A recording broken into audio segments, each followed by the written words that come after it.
Hey everybody, how's it going? It's Friday again and time to shoot some videos. This time I'm going to get back to showing some vinyl stuff I picked up. Not this last week that is just finishing up, but the week before. We had a record show here in town, Record Fair, and bought a good amount of stuff there, but the week right before found some pretty cool stuff, so that's what this video is going to be. So first of all, I stopped at the Goodwill one day, and this Goodwill, it's got a lot of records, but it's mostly just stuff that's been there. And I started to look through and nothing looked new, but then I noticed there were a couple of little 7-inch sets, boxes and stuff, so picked up a few of those. Some jazz stuff. First up is Paul Whiteman and his orchestra playing the music of the Gershwin brothers, or George Gershwin music, I guess it is. This is on Decca. This is an old one. This is from 1949. Pretty cool little box set. I think there's 5 records in here. And what's really nice is they're all in the original inner sleeves. Usually you find these things and they're really beat up. The boxes are squashed. But the records, the vinyl's in nice shape. They've got the original inner sleeves and all. So next up is Glenn Miller. It's a Glenn Miller concert. I think there's 5 7 inches in here. These are nice. The RCA Victors are kind of interesting because instead of putting them in individual sleeves, the records are all kind of laid flat, and they have these little paper inserts that protect them, that sit on top or sit between the records. This one's kind of listing the different releases available on the label. They come on this little kind of silver and red label here. That's kind of interesting. Yeah, some old jazz. This is from 1952. Pretty old stuff as well. And then finally is Ray Anthony with I Remember Glenn Miller. He was a member of the Glenn Miller Band, and according to Wikipedia, is, or at least the time the article was written in Wikipedia, the only living member of the Glenn Miller Orchestra that's still alive. So that's kind of cool. Hopefully he's still around. Had his own band after his Glenn Miller days. This one's on the Capitol label. 245s in this set. And there are actually a couple boxes on RCA Victor of classical music. It's come in the, they come in the red vinyl, red translucent vinyl. But the problem with those is they're set up to play on a record changer. We have the tall spindle, and you stack the records, and so one drops and it plays the side, and another record drops and it plays the side, and then finally another record. So when you play, 3 or 4 sides, you get one piece of classical music. Well, when you just have like a regular turntable, that's just a pain in the butt. So I kind of decided not to get them. They were cool looking. Everything there is like 10 records for $2. So could have got them cheap, and maybe I should have, but I passed because I just didn't see any point. I've got a lot of classical on just regular LP. So that was Goodwill, and then the day before the record fair here in town, I stopped by 2nd and Charles, the bookstore, media store. It's one of my regular digs. I just stop in. It's on my way home from work, or kind of on my way home, not really out of the way, and just down the road a little bit from where I live. So I try to stop in there on a regular basis, and if nothing else, drive by and kind of take a peek at the free bin out in front of the store, see if there's any records in there. But just happened to stop in the day before the record fair. I'd saved up money for the record fair, some spending money, a decent amount. And wouldn't you know it, I get in the store and they never have much new. It's mostly the same old crap. I might find 1 or 2 records in the dollar bin or something that's new, but their regular stock of records tends to be nothing new except new releases, repress, reissues and stuff. But it just happened, I stopped. They have like a dollar bin up in the front of the record section. I stopped there, nothing new. And I kind of stopped at the jazz section just to give it a shot and went through, and sure enough there were a few new things. So first of all is this Jazz at the Philharmonic. It's a double LP set on Verve. This is actually Jazz at the Philharmonic in Europe. And it's a reissue of, there were actually 4 records that were Jazz at the Philharmonic in Europe. That Norman Granz, he had, this is kind of his thing, the Jazz at the Philharmonic, I think going back to the 40s, but he took a lot of artists on tour through Europe, and there were 4 albums put out on Verve, and this has 2 of those albums. This record's from '73, the original LPs were from '63.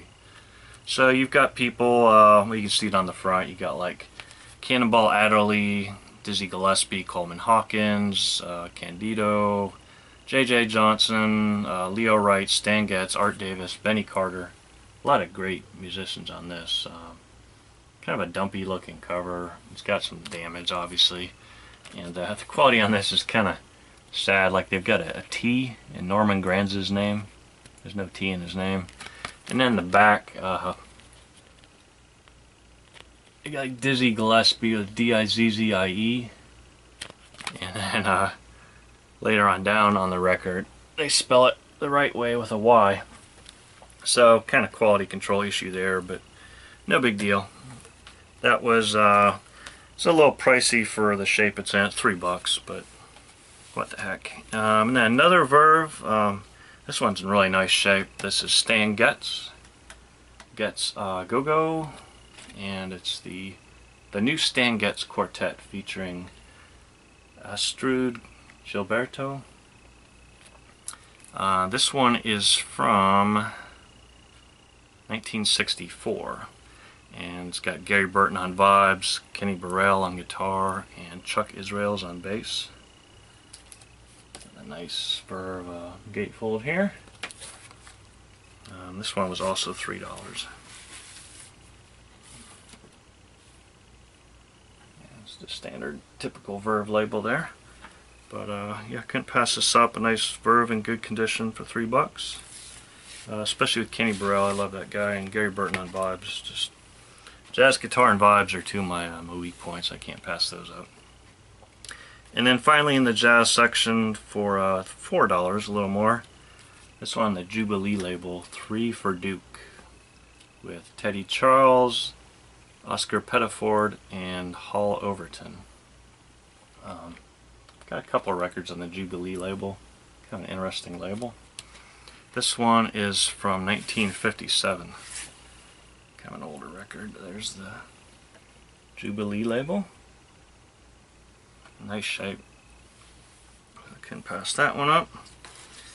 So that was the jazz section, and then I went back to the dollar bin and expected to find maybe 1 or 2 new records, and they put a whole bunch of new stuff in there. The store is weird. I don't know what to think of it. First up, another Verve. This one kind of in rough shape, you can tell, but it's the Dizzy Gillespie Quintet, An Electrifying Evening with the Dizzy Gillespie Quintet, recorded live. This is from, let's see, 1961. And let's see, you got Leo Wright on alto sax and flute.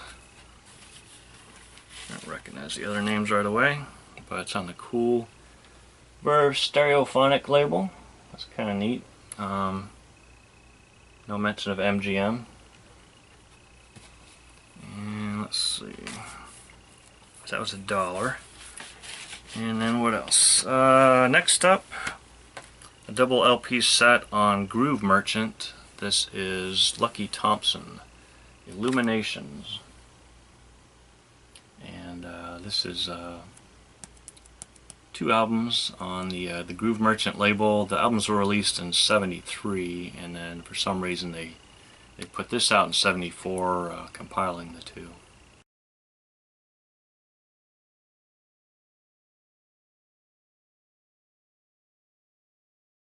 But it's got you got Billy Higgins on drums, Cedar Walton on bass or piano, and Sam Jones on bass.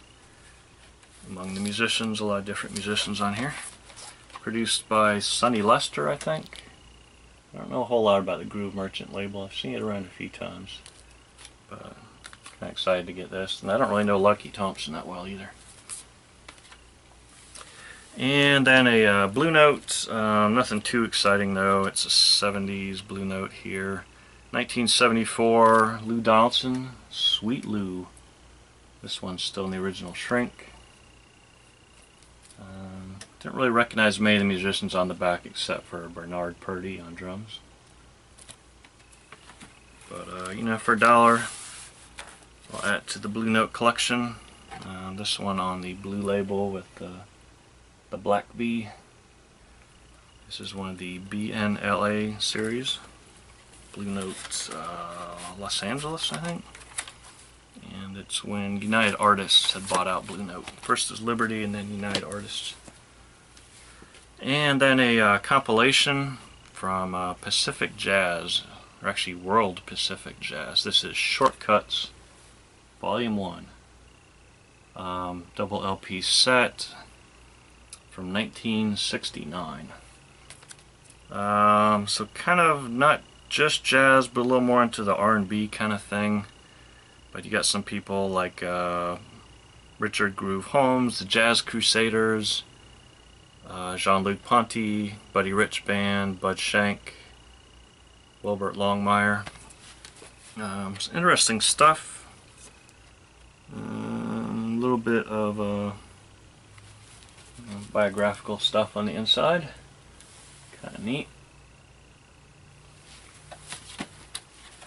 And like I said, it's on the World Pacific Jazz label. And that was after Liberty bought out Pacific Jazz, apparently. Alright, what next? Then some CTI. I picked up some CTI real cheap. First up is the Joe Farrell Quartet. It's from 1970 with Chick Corea on piano, Jack DeJohnette on drums, Dave Hall on bass, and John McLaughlin on guitar. That's a pretty sweet band there. Nice gatefolds in pretty nice shape still. Couldn't pass that up for $1. I don't think there's any strings on this one. Usually everything on CTI is drenched in strings. Creed Taylor loved that, I guess. Next up, Stanley Turrentine Sugar. I think I've already got a copy of this, and I think my record cover might be in better shape on that one, but I think the record inside is kind of beat. So this one, Sugar, from 1971, with Ron Carter on bass, George Benson on guitar, Freddie Hubbard on trumpet. And let's see. Oh, actually, this one the cover's better. It's got a weird. It's a reissue, obviously here with the green label. I don't think I've ever seen that before. So that's kind of weird. But the other one, yeah, the deal is I've got this already, and the record on the other ones is a much better shape, but the cover's beat. So this one's a little bit of upgrade on the cover. And then some more Turrentine. This one, Don't Mess with Mr. T. This one from 1973. So you've got Ron Carter on bass, Eric Gale on guitar, Idris Muhammad on drums, Pepper Adams, Joe Farrell on sax. This one, gatefold's still in pretty good shape. Kind of cool. It opens up long-wise. But more interesting on the inside. You've got kind of a long portrait of Mr. T, Stanley Turrentine. And yeah, just your classic CTI label there. And one more CTI. Bob James 3 from 1974. No, 76. Didn't have this one. Had Bob James 1 and 2. This one, I think, yeah, it's got Grover Washington Jr. on sax. Yeah, I like Bob James, especially his early stuff. Of course, this one's got the full kind of orchestration on it. And then another label, Impulse, kind of a late period Impulse. This is Gato Barbieri, Chapter 3, Viva Emiliano Zapata. So he's kind of exploring his South American roots on this one. There's the gatefold inner. Not quite the same quality in the graphics and layout of these later period Impulse records, obviously. But this one, it's pretty sweet. Ron Carter on bass, Grady Tate on drums. Grady Tate, of course, played with Jimmy Smith, the organist, for quite a while, and is a singer as well. But on the kind of rainbow Impulse label, although it's mostly blue and green here. And then finally, or not finally, I've got a few more. Took a chance on this one, some Japanese jazz. It's actually a band that's comprised of Japanese and American musicians, it looks like. Teruo Nakamura and the Rising Sun. This one's called Manhattan Special. And this is on Polydor. Looks like it was also released at the same time in Japan on the Kitty label.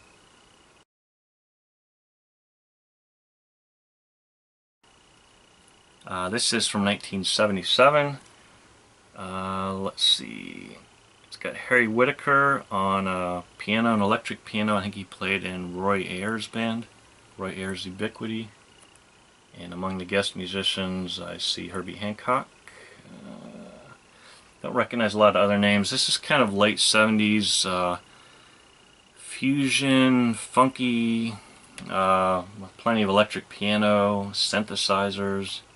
Really cool stuff. Recorded 2 albums, it looks like, at the same time. From this is 1977. Recorded another one in New York, and that one with Herbie Hancock on it as well. This one just on some flimsy Polydor vinyl here. And let's see, so finally the last two I picked up from the dollar bin. These are all from the dollar bin, these later ones here. Is a couple of Dave Brubeck. First up, Time Further Out, or Miro Reflections. That's the art of, was it Jean Miro? Dave Brubeck Quartet. And let's see, this one from 1961. And this is a mono 6i.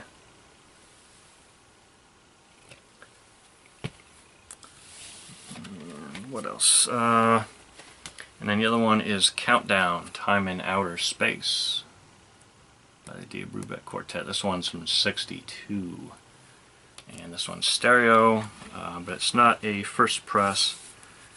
First press would have been on a 6i stereo. This one is the 360 sound stereo label. But I think still an early pressing on this. So that's pretty cool. I've got a lot of Dave Brubeck and actually picked most of it up at this store at 2nd and Charles. They're not all in great shape, but cover-wise, but the vinyl's usually pretty good. And then finally, the last thing, as I was getting ready to leave the store, I was in kind of a hurry. I had to run and pick my daughter up from the bus stop, but I decided to go through just some of the rock stuff. I started kind of in the middle. If I'm always in a hurry, I kind of go through like the L, the M, and the M's, L, M, and N sections. There's usually some interesting stuff in there, and sure enough, I kind of struck some, not really gold, but a pretty sweet pickup. This one, $3, McDonald and Giles. Some guys from, they were in the first incarnation of King Crimson. Ian McDonald on guitar, piano, organ, sax, flute, clarinet. Michael Giles on drums, Peter Giles on bass. The Giles brothers actually had been in a band with Robert Fripp before King Crimson. Giles, and Fripp. Or Giles, and Fripp. I'm not sure how it's pronounced. But this is a kind of a classic record. I see this go for a lot of money in original pressings. This is a Canadian pressing, and it's not on the original. Originally it would have been on the Cotillion, or an early Cotillion label. This is on Cotillion, but it's a later pressing. It's on like flimsy. That flimsy kind of late 70s vinyl. Purple label Cotillion, Canadian pressing. But the vinyl's in really good shape. Man, I thought I'd listened to this record before, because I'm a big King Crimson fan. And I've listened to most of the solo stuff and all that and collected it. And I thought I'd heard this before and just didn't really enjoy it. But when I brought this home, I bought it because it was only $3. And I brought it home and threw it on the turntable. Man, I loved it. I didn't realize it was such a good album. Now I see why everybody wants to buy originals and collect it. Very interesting album. Very much like the first King Crimson and the Court of the Crimson King. I think there might be some lyrical contributions from Pete Sinfield, who did the stuff for King Crimson and ELP, the lyrics for them. Kind of Greg Lake's lyricist early on. So that was really cool. That was kind of a surprise find. I mean, I was surprised to find most of these, but this one especially. So not bad for $3. So that's my haul, and yeah, like I said, it's kind of is the day I found these all. I'm not sure if I said this. I bought these all at this place. Is the day before the record fair. So I'd saved up a fair amount of money for the record fair, and sure enough, I find all these, and this was kind of like, what do I do? Do I leave these and hope they'll be there later on and save my money for the record fair the next day? Well, I decided to go ahead and to grab these, and so it kind of cut in my budget for the record fair. And I also picked up a couple of CDs while I was there, just because I was already spending a good chunk of dough. But some Frank Zappa, You Can't Do That in Stage Anymore, Volume 4. Nice double CD set on Ryko. And another Frank Zappa, Tinseltown Rebellion. Starting to build up my Zappa collection. I think this is my, now I've got 3 CDs, but I'm going to keep looking for them. These were like $5 and $5.50 for the double CD one, so not super cheap, but not real expensive, and you know, just took my chance. So that's what I found the week before the record fair, or most of these the day before the record fair. And in my next video I'll show you what I found at the record fair, okay? Thanks for watching.